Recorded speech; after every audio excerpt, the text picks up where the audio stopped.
ଜଣେ 9 ବର୍ଷର ଝିଅ ଘରେ ନିଜ ମା ଫେରିବାର ଅପେକ୍ଷା କରି ରହିଥାଏ। ମାଙ୍କ ବୟସ ପାଖାପାଖି 33 ବର୍ଷର।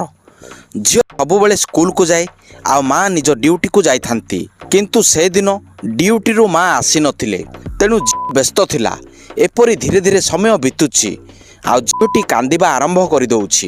ପିଲାଟିର କାନ୍ଦ ଶୁଣିବା ପରେ ପାଖ ପଡ଼ୋଶୀ ଲୋକ ଘରକୁ ଆସୁଛନ୍ତି ଆଉ ଝିଅ ମୁହଁରୁ ସବୁ ପ୍ରକାର କଥା ଶୁଣିବା ପରେ ମାର ତଲାସ କରିବା ଆରମ୍ଭ କରିଦେଉଛନ୍ତି।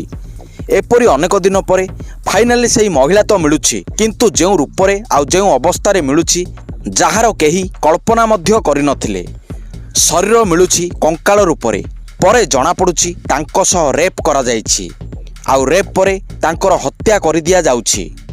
ଆଉ ଏବେ ଏମିତି ଏକ କାହାଣୀ ଘଟିଥିଲା କୋଲକାତାର ଲେଡି ଡାକ୍ତରଙ୍କ ସହ। ତାଙ୍କ ସହ ମଧ୍ୟ ରେପ୍ ଆଉ ଏହାପରେ ତାଙ୍କର ହତ୍ୟା କରାଯାଇଥିଲା। ପୁରା ଦେଶ ଏବେ ସେହି କେସ୍ ଜାଣିବା ପାଇଁ ଚାହିଁ ବସିଛନ୍ତି ଯେ ବାସ୍ତବରେ ସେହିଦିନ ରାତିରେ କ'ଣ ଘଟିଥିଲା। ଠିକ୍ କଲିକତାର ଲେଡି ଡାକ୍ତରଙ୍କ କାହାଣୀ ପରି ଏବେ ଏହି 9 ବର୍ଷୀୟ ଝିଅର ମା ସହ ମଧ୍ୟ କ'ଣ ଘଟିଥିଲା। ଯିଏକି ପେଶାରେ ଜଣେ ନର୍ସ ଥିଲେ, ତାଙ୍କୁ ମଧ୍ୟ କିଭଳି ରେପ୍ ଆଉ ଏହାପରେ ମର୍ଡର କରାଗଲା, ସେହିସବୁ ଆଜିର ଏହି ଭିଡ଼ିଓରେ ଜାଣିବା। ଦର୍ଶକ ବନ୍ଧୁ, ରେପ୍ ଆଉ ମର୍ଡର କରୁଥିବା ରାକ୍ଷସଙ୍କୁ ବାସ୍ତବରେ କିପରି ଦଣ୍ଡ ଦେବା କଥା ଆପଣଙ୍କ ମତ କମେଣ୍ଟ କରନ୍ତୁ। ଏଥିସହ ଚ୍ୟାନେଲକୁ ସବସ୍କ୍ରାଇବ୍ କରି ଭିଡ଼ିଓକୁ ଲାଇକ୍ କରିଦିଅନ୍ତୁ। ଆଜି ଯେଉଁ ସତ ଘଟଣାଟି ଆପଣଙ୍କୁ ଶୁଣାଇବାକୁ ଯାଉଛି, ଏହି ଘଟଣାଟି ଘଟିଥିଲା ଉତ୍ତରାଖଣ୍ଡର ଗୋଟିଏ ଜିଲ୍ଲା ଉଧମ ସିଂ ନଗରରେ। ଏଠାରେ ଗୋଟିଏ ସହର ରହିଛି ଯାହାର ନାମ ରୁଦ୍ରପୁର। ଏହି ସହରର ଗୋଟିଏ ପ୍ରାଇଭେଟ୍ ହସ୍ପିଟାଲରେ 33 ବର୍ଷୀୟ ଜଣେ ନର୍ସ ରହିଥିଲେ। ସେହି ନର୍ସ 30 ଜୁଲାଇ 2024ରେ ସନ୍ଧ୍ୟା ସମୟରେ ନିଜ ଡ୍ୟୁଟି ସାରି ମେଡ଼ିକାଲରୁ ଘରକୁ ଆସୁଥିଲେ। ବାସ୍ତବରେ ସେହି ମହିଳା ଜଣକ ଚାକିରି କରୁଥିଲେ ଉତ୍ତରାଖଣ୍ଡରେ, କିନ୍ତୁ ତାଙ୍କର ଘର ଥିଲା ଉତ୍ତରପ୍ରଦେଶର ଗୋଟିଏ ଗାଁ ଡିବଡିବା ଠାରେ। ଉତ୍ତରାଖଣ୍ଡର ରୁଦ୍ରପୁର ଠାରୁ ଉତ୍ତରପ୍ରଦେଶର ଡିବଡିବାର ଦୂରତା 19 କିଲୋମିଟର। ମହିଳା ଏପରି ପ୍ରତିଦିନ ନିଜ ଡ୍ୟୁଟିରେ ଯାଉଥିଲେ ଆଉ ସନ୍ଧ୍ୟାରେ ଘରକୁ ଫେରି ଆସୁଥିଲେ। କିନ୍ତୁ 30 ଜୁଲାଇକୁ ସେ ଆଉ ଘରକୁ ଫେରି ନଥିଲେ। ଘରେ ତାଙ୍କର 9 ବର୍ଷର ଝିଅ ରହିଥିଲା। ସେ ବହୁତ ବ୍ୟସ୍ତ ହୋଇଯାଉଛି, କାରଣ ସେଠାରେ ତାଙ୍କ ଘରେ ତାଙ୍କେ ମା ଝିଅ ହିଁ ରହୁଥିଲେ। ନିଜ ମାଆକୁ ମନେ ପକାଇ କାନ୍ଦି କାନ୍ଦି ପୁରା ରାତି ଅତିବାହିତ ହୋଇଯାଉଛି। ପଡ଼ୋଶୀଙ୍କୁ ମଧ୍ୟ ଏସବୁର ସୂଚନା ମିଳୁଛି। ପଡ଼ୋଶୀ ଲୋକ ଏସବୁର ଖବର ଝିଅଟିର ବାପ ଘରକୁ ଜଣାଉଛନ୍ତି। ପରିବାର ଲୋକ ନିଜ ଝିଅକୁ ସବୁଆଡ଼େ ଖୋଜୁଛନ୍ତି। ଶେଷରେ ସେହି 9 ବର୍ଷୀୟ ଝିଅର ମାଉସୀ ନିକଟସ୍ଥ ପୋଲିସ ଷ୍ଟେସନକୁ ଯାଇ ପହଞ୍ଚି ଯାଉଛନ୍ତି। ସେ ସେଠାକୁ ଯାଇ କହୁଛନ୍ତି, ମୋର ବଡ଼ ଭଉଣୀ ହସ୍ପିଟାଲରେ ନର୍ସ ଭାବରେ କାମ କରୁଥିଲା, କିନ୍ତୁ ସେ ଆଉ ଘରକୁ ଆସିନାହାନ୍ତି। ତାଙ୍କୁ ଖୋଜିବାର ପ୍ରୟାସ କରନ୍ତୁ। ଘରେ ତାଙ୍କ ଝିଅ ଖୁବ୍ କାନ୍ଦୁଛି। ଯେତେବେଳେ ଏପରି ଥାନାରେ କୁହାଗଲା, ରୁଦ୍ରପୁର ଥାନାବାଲା ଏହି ଘଟଣାକୁ ଏତେ ବି ଗମ୍ଭୀରତାର ସହ ନେଇନଥିଲେ ଯେତିକି ସେମାନଙ୍କୁ ଗମ୍ଭୀରତାର ସହ ନେବାର ଥିଲା। ପୋଲିସ କହିଥିଲା, ଠିକ୍ ଅଛି, ଆମେ ଖୋଜିବାର ପ୍ରୟାସ କରୁଛୁ, ତମେ ବିଚଳିତ ହୁଅନି। ଏପରି ଗୋଟିଏ ଏଫଆଇଆର ଲେଖାଯାଉଛି। ପରେ ପୋଲିସ ଯେମିତି ଅନ୍ୟ ମାମଲାକୁ ନେଉଛି, ଠିକ୍ ଏପରି ଏହି ମାମଲାକୁ ହାଲକା ଭାବରେ ନେଇଯାଉଛି। କିନ୍ତୁ ସେହି ଝିଅଟି ଜମାରୁ ବି ଶାନ୍ତ ବସିନଥିଲା। ସେ ନିଜ ବଡ଼ ଭଉଣୀକୁ ଖୋଜିବା ପାଇଁ ଯଥାସମ୍ଭବ ପ୍ରୟାସ କରିଥିଲା। ଯେଉଁ ଯେଉଁ ସ୍ଥାନ ଦେଇ ସେ ହସ୍ପିଟାଲକୁ ଯିବା ଆସିବା କରୁଥାନ୍ତି, ସେହି ସବୁଆଡ଼େ ନିଜ ପରିବାର ଲୋକଙ୍କ ସହ ଯାଇ ଦେଖୁଛନ୍ତି ଏବଂ ସବୁ ସ୍ଥାନକୁ ତଲାସ କରିବାରେ ଲାଗିଯାଉଛନ୍ତି, ଯେମିତିକି ତା ବଡ଼ ଭଉଣୀ ଖୁବ୍ ଶୀଘ୍ର ମିଳିଯିବ। କିନ୍ତୁ ଧୀରେ ଧୀରେ କେବେ ଗୋଟିଏ ସପ୍ତାହ ବିତି ଯାଉଛି, କାହାକୁ ମଧ୍ୟ ଜଣାପଡ଼ିନଥିଲା। ଏପରି ସେହି ଦିନ ଥିଲା 8 ଅଗଷ୍ଟର ସନ୍ଧ୍ୟା 5:30ର ସମୟ ହୋଇଥିବ। ପୋଲିସର ଫୋନ୍ ଘରକୁ ଆସୁଛି। ପୋଲିସ କହୁଛି, ପୋଲିସ ଷ୍ଟେସନ ଆସନ୍ତୁ, ଏଠାରୁ ଆପଣଙ୍କୁ ଧରି ଗୋଟିଏ ସ୍ଥାନକୁ ନେବାର ଅଛି। ବାସ୍ତବରେ ଆମକୁ ଗୋଟିଏ ଲାଶ ମିଳିଛି। ଆମକୁ ଜାଣିବାର ଅଛି, ଆଉ ଏମିତି ନ ହେଉ ଯେମିତିକି ସେହି ଲାଶଟି ଆପଣଙ୍କ ବଡ଼ ଭଉଣୀଙ୍କର। ଯେମିତି ପରିବାର ଲୋକ ଏସବୁ କଥା ଶୁଣୁଛନ୍ତି, ସେମାନେ କହୁଛନ୍ତି, ଠିକ୍ ଅଛି, ଆମେ ଆସୁଛୁ। ପରିବାର ଲୋକ ଯେତେବେଳେ ଯାଇ ପହଞ୍ଚୁଛନ୍ତି, ସେଠାରେ ଗୋଟିଏ ବସୁନ୍ଧରା ରୋଡ଼ ନାମକ ରାସ୍ତା ପଡ଼ୁଛି। ସେହି ରାସ୍ତା କଡ଼ରେ ବୁଦାଳିଆ ଗଛ ପଡ଼ୁଛି। ଯେତେବେଳେ ସେଠାକୁ ଯାଇ ପହଞ୍ଚିଥିଲେ, ସେହି ବୁଦାଳିଆ ଗଛଲତା ଭିତରେ ଗୋଟିଏ ଲାଶ ପଡ଼ିଥିବାର ଦେଖିବା ପାଇଁ ମିଳିଥିଲା। ଲାଶଟି ସମ୍ପୂର୍ଣ୍ଣ ରୂପରେ କଙ୍କାଳ ହୋଇସାରିଥିଲା। ଯେମିତି ସେଠାରେ ତା'ର ସବୁ ପୋଷାକ ଆଉ ଅଲଗା ଅଲଗା ଜିନିଷ ପଡ଼ି ରହିଥିଲା। ସେହିସବୁ ଆଧାରରେ ସେମାନେ ଜାଣିଥିଲେ ଯେ ସେ ତାଙ୍କ ବଡ଼ ଭଉଣୀଙ୍କର ହିଁ ଲାଶ ଥିଲା, ଯାହାକୁ କିଛି ଦିନ ହେଲା ସେମାନେ ସମସ୍ତେ ତଲାସ କରିବାରେ ଲାଗିଯାଇଥିଲେ। ବାକି ତା ଶରୀର ତ ସମ୍ପୂର୍ଣ୍ଣ ରୂପରେ ମିଳେଇ ଯାଇଥିଲା, କେବଳ କଙ୍କାଳର ଅବଶେଷ ହିଁ ପଡ଼ି ରହିଥିଲା। ସେସବୁକୁ ଦେଖି ପୋଲିସ ଏହା ମଧ୍ୟ କହିଥିଲା, ଏହି ଲାଶକୁ ମିଳେଇବା ପାଇଁ କୌଣସି ପ୍ରକାରର କେମିକାଲର ୟୁଜ୍ ମଧ୍ୟ ଏଠାରେ କରାଯାଇଥାଇପାରେ। ଏପରି ଯିଏ କେହି ଏହାର ହତ୍ୟା କରିଛି ସେ କେମିକାଲ ୟୁଜ୍ ଏଠାରେ କରିଛି। ଏପରି ଏହାର କିଏ ହତ୍ୟା କରିଛି ଅନେକ ଗୁଡ଼ିଏ ପ୍ରଶ୍ନ ଉଠୁଥିଲା। ଆଉ ସର୍ବପ୍ରଥମେ ଏହିସବୁର ଉତ୍ତର ଜାଣିବା ପାଇଁ ଚାହୁଁଥିଲେ ସେହି ନର୍ସର ପରିବାର ଲୋକ, କାରଣ ସେମାନେ ତାକୁ ନେଇ ଖୁବ୍ ଚିନ୍ତାରେ ଥିଲେ। ଅନେକ ଦିନଠାରୁ ତାର ସନ୍ଧାନରେ ଲାଗିଥିଲେ। ନର୍ସର ପରିବାର ଲୋକ ପୋଲିସ ଉପରେ ରାଗି ଯାଇଥିଲେ, କାରଣ ପୋଲିସ ହୁଏତ ଏହି ମ୍ୟାଟରକୁ ଏତେ ଗମ୍ଭୀରତାରେ ନେଇନଥିଲା। କିନ୍ତୁ ସେଦିନ ପୋଲିସ ଯେମିତି ବି ହେଉ ପାର୍ଟି କରି ସେମାନଙ୍କୁ ବୁଝାଇ ଶାନ୍ତ କରାଇ ସେଠାରୁ ଯିବା ପାଇଁ କହିଥିଲା। ଏତେ ସବୁ ପରେ ବୋଧହୁଏ ପୋଲିସର ନିଦ ଭାଙ୍ଗି ଯାଇଥିଲା। ପୋଲିସ ଏବେ ଏହାକୁ ଗୁରୁତ୍ୱର ସହ ନେଇ ଏ ମାମଲାର ଯାଞ୍ଚ କରିବା ଆରମ୍ଭ କରିଥିଲା। ସେ ଇଲାକାରେ ଟୋଟାଲ 500ଟି CCTV କ୍ୟାମେରା ଲାଗିଥିଲା। ପୋଲିସ ଯେତେବେଳେ ସେ ସବୁ CCTV କ୍ୟାମେରା ଚେକ୍ କରିଥିଲା, ସେ ମଧ୍ୟରୁ ଗୋଟିଏ ଏପରି କ୍ୟାମେରା ଥିଲା ଯେଉଁଠାରେ ସେହି ମହିଳା ନର୍ସ ଜଣକ ମଧ୍ୟ ସାମ୍ନାକୁ ଆସିବାର ଦେଖାଯାଇଥିଲା। ସେହି ମହିଳା ନର୍ସ ଜଣକ ଗୋଟିଏ ଇ-ରିକ୍ସାରେ ବସିଥିଲା। ଯେମିତି ସେ ଇ-ରିକ୍ସାରୁ ଓହ୍ଲାଉଛି ଆଉ ଗୋଟିଏ ସୁନସାନ ରାସ୍ତା ଆଡ଼କୁ ଯାଉଛି, ଅର୍ଥାତ୍ ସେ ସେଠାରୁ ବସୁନ୍ଧରା ମାର୍ଗ ଆଡ଼େ ଯେତେବେଳେ ଯାଉଥିଲା, ଏହି ସମୟରେ ଜଣାପଡ଼ୁଛି କି ଜଣେ ଅଜଣା ବ୍ୟକ୍ତି ତାର ପିଛା କରୁଛି ଏବଂ ସେଠାରେ ସେହି ଅଜଣା ବ୍ୟକ୍ତି ଜଣକ କିଏ ତାକୁ ନେଇ ମଧ୍ୟ ଅନେକ ଗୁଡ଼ିଏ ପ୍ରଶ୍ନ ରହିଥିଲା। ପୋଲିସ ମଧ୍ୟ ସେହି ଅଜଣା ଲୋକର ସନ୍ଧାନ କରିବାରେ ଲାଗିଯାଉଛି।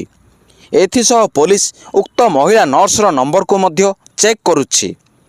ପୋଲିସକୁ ଜଣାପଡ଼ୁଛି ତାର ତ ନମ୍ବର ବନ୍ଦ ଅଛି।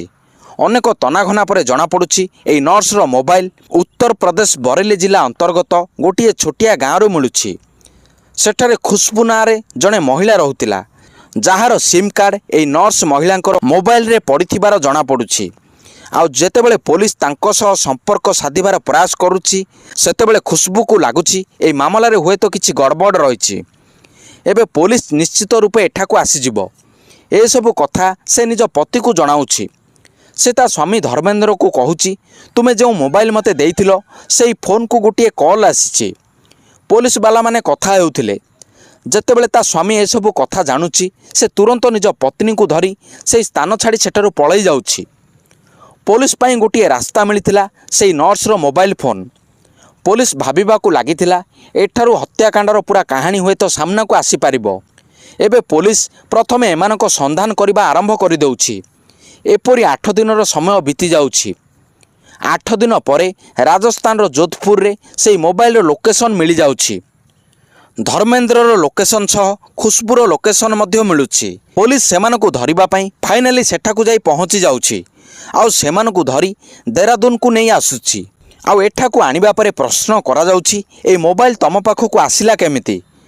ସେହି ନର୍ସର ମୋବାଇଲ ଭିତରେ ତମର ସିମ୍ କାର୍ଡ଼ କିଏ ପକାଇଲା? ସେତେବେଳେ ଜଣାପଡ଼ୁଛି ଏହି ଖୁସବୁଠୁ ପ୍ରଥମେ ଏହି ମୋବାଇଲ ତା ପତି ଧର୍ମେନ୍ଦ୍ର ୟୁଜ୍ କରୁଥିଲା। ଆଉ ଧର୍ମେନ୍ଦ୍ର ହିଁ ତା ପତ୍ନୀକୁ ଏହି ମୋବାଇଲ ୟୁଜ୍ କରିବା ପାଇଁ ଦେଇଥିଲା। ଏପରି ସ୍ୱାମୀଠାରୁ ମୋବାଇଲ ପାଇ ପତ୍ନୀ ମଧ୍ୟ ଖୁସି ହୋଇଯାଇଥିଲା। କିନ୍ତୁ ତାକୁ ଜଣା ନଥିଲା ଯେଉଁ ମୋବାଇଲଟି ସେ ୟୁଜ୍ କରୁଛି ସେହି ମୋବାଇଲଟି ଯାହାର, ତାର ତ ହତ୍ୟା କରିଦିଆଯାଇଛି, ତାହା ପୁଣି ବହୁତ ଭୟାନକ ରୂପରେ। ପରିଶେଷରେ ଯେତେବେଳେ ତାକୁ ପୁରା ଶକ୍ତିର ସହ ପଚରାଗଲା, ସେତେବେଳେ ଖୁସବୁ ସଠିକ୍ ଭାବରେ ଉତ୍ତର ଦେଇପାରିନଥିଲା। ଯେତେବେଳେ ଧର୍ମେନ୍ଦ୍ରକୁ ପୁରା କାହାଣୀ ପଚରାଗଲା, ଧର୍ମେନ୍ଦ୍ର ଗୋଟିଏ କାହାଣୀ ଶୁଣାଇଥିଲା। ସେଦିନ ଥିଲା 30 ଜୁଲାଇ 2024 ମସିହା। ସନ୍ଧ୍ୟା 8ଟା ପାଖାପାଖି ହୋଇଥିବ। ସେହି ନର୍ସ ଜଣକ ଇ-ରିକ୍ସାରୁ ଓହ୍ଲାଉଛି। ସେ ଗୋଟିଏ ସୁନସାନ ଏରିଆ ଆଡ଼କୁ ଯାଉଥିଲା। ଏହି ଧର୍ମେନ୍ଦ୍ର ୟାକୁ ଦେଖି ଭାବିଥିଲା ୟା ପାଖରେ କିଛି ଟଙ୍କା ଥିବ, ମୋବାଇଲ ଫୋନ୍ ଥିବ। ସେ ତାଠାରୁ ଏସବୁ ନେଇ ସେଠାରୁ ଚାଲିଯିବ। ଏପରି ସେ ଲୁଟପାଟ କରିବ। ଧର୍ମେନ୍ଦ୍ର ଗୋଟିଏ ଅଟା କଳରେ ଶ୍ରମିକ ଭାବରେ କାମ କରୁଥାଏ। ଏବେ ଯେତେବେଳେ ସେହି ନର୍ସର ପଛେ ପଛେ ଯାଉଥାଏ, ତାକୁ ଏକଦମ ମଉକା ମିଳିଯାଉଛି, କାରଣ ସେଠାରେ ତାକୁ ଅଟକାଇବା ପାଇଁ କିଏ ମଧ୍ୟ ନଥିଲା। ସେହି ସ୍ଥାନଟି ସମ୍ପୂର୍ଣ୍ଣ ସୁନସାନ ଥିଲା। ଏପରି ସେ ନର୍ସ ଉପରକୁ ଭାରି ପଡ଼ିଯାଉଛି। ଦୁଇ ଜଣଙ୍କ ମଧ୍ୟରେ ଟଣାଓଟରା ହେଉଛି।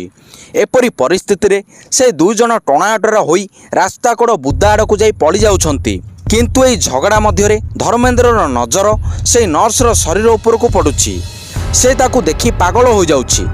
ଯେତେବେଳେ ସେ ଦେଖୁଛି ନର୍ସଟି ବେହୋସ ଅବସ୍ଥାରେ ଅଛି, ସେତେବେଳେ ସେ ତାକୁ ବଳାତ୍କାର କରିବାର ପ୍ରୟାସ କରୁଛି। ଆଉ ଏପରି ବଳାତ୍କାର କରିଚାଲୁଛି ଯେଉଁ ପର୍ଯ୍ୟନ୍ତ ତାର ମନ ସନ୍ତୁଷ୍ଟ ନ ହୋଇଯାଉଛି। ଏପରି ସବୁ କରିବା ପରେ ଯେତେବେଳେ ସେ ସେଠାରୁ ଯାଉଥିଲା, ସେ ଚିନ୍ତା କରୁଛି ଯେମିତି ସେହି ନର୍ସ ଏସବୁ ଘଟଣା ବାହାରେ କାହାକୁ ଯେମିତି କହି ନ ଦେଉ। ସେତେବେଳେ ତା ନଜର ପଡ଼ୁଛି ସେହି ନର୍ସର ଚୁନି ଉପରେ, ସେ ସେହି ଦୁପଟା ଚୁନି ସାହାଯ୍ୟରେ ତାର ଗଳାକୁ ଦବାଇ ତାର ହତ୍ୟା କରି ତାକୁ ମାରିଦେବା ପରେ ସେଠାରୁ ପଳାଇ ଯାଇଥିଲା। କିନ୍ତୁ ପୋଲିସ ଯେତେବେଳେ ଏହି ଘଟଣାକ୍ରମର ଖୁଲାସା କରିଥିଲା ସେତେବେଳେ ଏହି ବିଷୟ ପରିବାର ଲୋକଙ୍କୁ ବିଶ୍ୱାସ ଲାଗିନଥିଲା। କାରଣ ଯେଉଁ ସ୍ଥାନରୁ ଏହି ଶବଟି ମିଳିଥିଲା ପୂର୍ବରୁ ପରିବାର ଲୋକମାନେ ଉକ୍ତ ସ୍ଥାନକୁ ମଧ୍ୟ ଯାଇ ଖୋଜାଖୋଜି କରିସାରିଥିଲେ। ଆଉ ଯେଉଁ ବୁଦାଳିଆ ରାସ୍ତା କଡ଼ରେ ଶବ ପଡ଼ିଥିଲା ସେହି ରାସ୍ତା ଦେଇ ଲୋକଙ୍କର ଯିବା ଆସିବା ମଧ୍ୟ ହେଉଥିଲା। କିନ୍ତୁ କାହାରିକୁ ଦୁର୍ଗନ୍ଧ ମଧ୍ୟ ଆସୁନଥିଲା କିପରି। ଏପରି 8 ଦିନ ଯାଏଁ କିଛି ମଧ୍ୟ ଜଣାପଡ଼ୁନି। ଆଉ ଶେଷରେ ସେହି ଲାଶ କଙ୍କାଳ ହୋଇସାରିଥିଲା। ହଁ, ଏମିତି କୁହାଯାଇଥିଲା କିଛି କେମିକାଲ ବ୍ୟବହାର କରାଯାଇଛି। ଆଉ ଯଦି କେମିକାଲର ବ୍ୟବହାର ହୋଇଛି ତ ପୋଷ୍ଟମର୍ଟମରେ ଏସବୁ ରିପୋର୍ଟ କିପରି ନାହିଁ? ଏପରି ଅନେକ ପ୍ରଶ୍ନ ରହିଛି ଯାହା ପ୍ରତ୍ୟେକ ଜାଣିବା ପାଇଁ ଚାହୁଁଛନ୍ତି ଯେ ବାସ୍ତବରେ ଏହି ମ୍ୟାଟରରେ କ'ଣ ହୋଇଥିଲା। ପରିବାର ଲୋକ ଯେତେବେଳେ ପୋଲିସ ସହ ସମ୍ପର୍କ କରିଥିଲେ ସେତେବେଳେ ମାମଲା 2 ରାଜ୍ୟରେ ବିଭାଜିତ ହୋଇଯାଇଥିଲା। କାରଣ ନର୍ସଟି ଜବ୍ କରୁଥିଲା ଉତ୍ତରାଖଣ୍ଡରେ ଆଉ ସେ ରହୁଥିଲା ଉତ୍ତରପ୍ରଦେଶରେ। ଏପରି ଭାବରେ ଗୋଟିଏ ରାଜ୍ୟର ପୋଲିସ ଦ୍ୱିତୀୟ ରାଜ୍ୟ ଉପରକୁ ଏହି ମାମଲାକୁ ଦେଖାଇବା ପାଇଁ ଲାଗୁଥିଲେ। ଏପରି ଇଏ ତାକୁ ସିଏ ଆକୁ ଦେଖାଉଥିଲେ। ପରିବାର ସଦସ୍ୟ ବ୍ୟସ୍ତ ହୋଇସାରିଥିଲେ। ସୂଚନା ରହିଛି ପୋଲିସର ବ୍ୟବହାର ମଧ୍ୟ ଏତେ ଭଲ ନଥିଲା। ଘରର ଲୋକ କହୁଥିଲେ ତାଙ୍କ ଝିଅର ହତ୍ୟା ଅନ୍ୟ ଏକ ସ୍ଥାନରେ କରାଯାଇଛି। କିନ୍ତୁ ପୋଲିସ କେବଳ ସେହି ମୋବାଇଲ ମିଳିବା ଲୋକ ପାଖରେ ଅଟକି ଯାଇଛି। ଏପରି ଲୋକଙ୍କର ଅନେକ ସନ୍ଦେହ ସୃଷ୍ଟି ହୋଇଥିଲା। ସେମାନେ ଏହି ମାମଲାଟିକୁ ସିବିଆଇକୁ ହସ୍ତାନ୍ତର କରିବାର ଡିମାଣ୍ଡ ମଧ୍ୟ କରିଥିଲେ। କାରଣ ସେ ମହିଳା ଯାହାର ହତ୍ୟା ହୋଇଛି ତାର ଗୋଟିଏ 9 ବର୍ଷର ଝିଅ ମଧ୍ୟ ରହିଛି। ଏବେ ସେହି ଛୁଆର ଭବିଷ୍ୟତକୁ ନେଇ ମଧ୍ୟ ଅନେକ ଗୁଡ଼ିଏ କଥା ଉଠୁଛି। ଗୋଟିଏ ପଟରେ ପଶ୍ଚିମବଙ୍ଗର ଘଟଣା ପାଇଁ ପୁରା ଦେଶରେ ଆନ୍ଦୋଳନ ଚାଲିଛି। ସେଠାରେ ତ ଫାଶୀର ଡିମାଣ୍ଡ ହେଉଛି। କିନ୍ତୁ ଏହି ମାମଲାରେ ଫାଶୀ ଡିମାଣ୍ଡ କରିବା ଲୋକ କୁଆଡ଼େ ପଳାଇ ଯାଇଛନ୍ତି? ଏପରି ପରିବାର ଲୋକ ଅନେକ ଗୁଡ଼ାଏ ପ୍ରଶ୍ନ ଉଠାଉଛନ୍ତି। ସେମାନଙ୍କୁ ଲାଗୁଛି ମିଡ଼ିଆ ପାଇଁ ହୁଏତ ଏହା ଗୋଟିଏ ଖବର ନୁହେଁ, ବିପକ୍ଷ ଦଳ ପାଇଁ ହୁଏତ ଏହା ଚର୍ଚ୍ଚାର ବିଷୟ ନୁହେଁ, ଆଉ ରାଜନୀତି ସହ ଜଡ଼ିତ ଥିବା ଲୋକଙ୍କ ପାଇଁ ହୁଏତ ଏହା ଗୋଟିଏ ଭୋଟ ବ୍ୟାଙ୍କ ପାଇଁ ଫାଇଦା ଦେବା ବାଲା ମ୍ୟାଟର ନୁହେଁ। ଏପରି ବାସ୍ ସେଠାରେ ମାମଲା ଏମିତି ଚାଲିଛି। ପରିବାର ଲୋକ ଏପଟ ସେପଟ ଚକ୍କର କାଟି ଚାଲିଛନ୍ତି। କିନ୍ତୁ ସେହି 9 ବର୍ଷୀୟ ଝିଅକୁ ମଧ୍ୟ ଜଣା ନାହିଁ ଯେ ତାର ମା ଏବେ ମୃତ ଅଛି ନା ଜୀବିତ ଅଛି। ତାକୁ ଏହା ଜଣା ନାହିଁ ଯେ ତା ମା ଆଉ କେବେ ମଧ୍ୟ ଫେରି ଆସିବ ନାହିଁ। ଦର୍ଶକ ବନ୍ଧୁ, ସମାଜରେ ଘଟୁଥିବା ଏପରି ଘଟଣା ଆପଣଙ୍କ ସାମ୍ନାକୁ ଆଣି ଆପଣଙ୍କୁ କହିବାର ଉଦ୍ଦେଶ୍ୟ କାହା ମନକୁ କଷ୍ଟ ଦେବା କିମ୍ବା କାହାକୁ ଦୋଷୀ କରିବା ଆମର ଉଦ୍ଦେଶ୍ୟ ନୁହେଁ। ବାସ୍ ଏସବୁ କହିବାର ଉଦ୍ଦେଶ୍ୟ ଆପଣଙ୍କୁ ସଚେତନ ଏବଂ ସତର୍କ କରାଇବା ପାଇଁ ଅଟେ।